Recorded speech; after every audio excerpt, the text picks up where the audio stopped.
روزے کے دوران ہمارے جسم کا رد عمل کیا ہوتا ہے، اس بارے میں آج کچھ دلچسپ معلومات آپ کے ساتھ شیئر کریں گے۔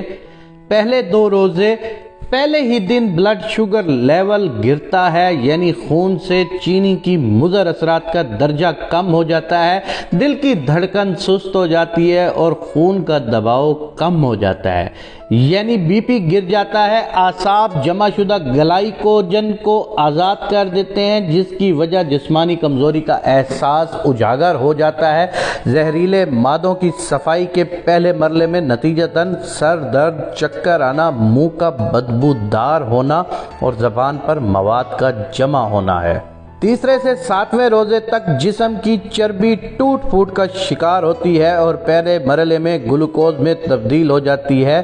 بعض لوگوں کی جلد ملائم اور چکنی ہو جاتی ہے، جسم بھوک کا عادی ہونا شروع ہو جاتا ہے اور اس طرح سال بھر مصروف رہنے والا نظام ہاضمہ رخصت مناتا ہے، جس کی اسے شدت سے ضرورت ہوتی ہے۔ خون کے سفید جرثومے اور قوت مدافعت میں اضافہ شروع ہو جاتا ہے۔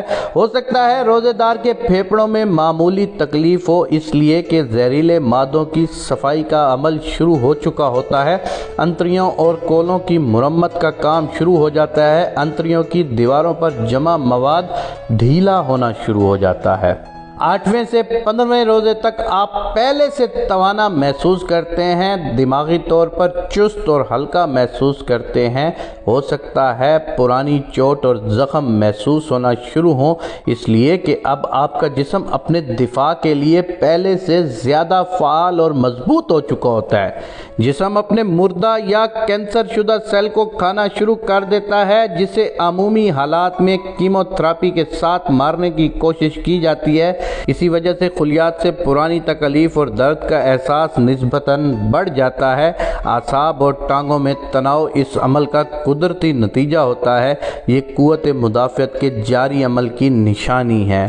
روزانہ نمک کے غرارے اعصابی اکڑاؤ کا بہترین علاج ہے۔ 16ویں سے 30ویں روزے تک جسم پوری طرح بھوک اور پیاس کو برداشت کا عادی ہو چکا ہوتا ہے۔ آپ اپنے آپ کو چست، چاق و چوبند محسوس کرتے ہیں۔ ان دنوں آپ کی زبان بالکل صاف اور سرخی مائل ہو جاتی ہے، سانس میں بھی تازگی آ جاتی ہے۔ جسم کے سارے زہریلے مادوں کا خاتمہ ہو چکا ہوتا ہے، نظام ہاضمہ کی مرمت ہو چکی ہوتی ہے، جسم سے فالتو چربی اور فاسد مادوں کا اخراج ہو چکا ہے۔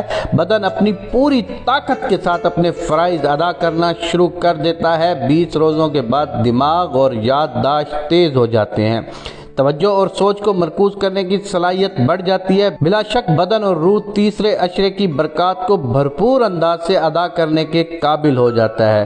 یہ تو دنیا کا فائدہ رہا جو بے شک ہمارے خالق ہماری ہی بھلائی کے لیے ہم پر فرض کرتا ہے، مگر دیکھیے اس کی رحمت کا انداز کریمانہ کہ اس کے احکام ماننے سے دنیا کے ساتھ ساتھ ہماری آخرت بھی سنوارنے کا بہترین بندوبست کر دیا ہے۔ آج کل روزے دار روزہ رکھتے ہیں اور کہتا ہے کہ مجھے کمزوری ہو رہی ہے، کوئی کہتا ہے مجھے فلاں مسئلہ ہے، شاید میں روزہ نہ رکھ سکوں، لیکن روزہ رکھنے کا فائدہ آپ کو بتانا یہ ضروری ہے کہ بھائی صاحب روزے سے آپ کو وہ تمام بیماریوں سے چھٹکارا مل سکتا ہے جو آپ روزہ نہ رکھنے کے بہانے کے لیے استعمال کرتے ہیں۔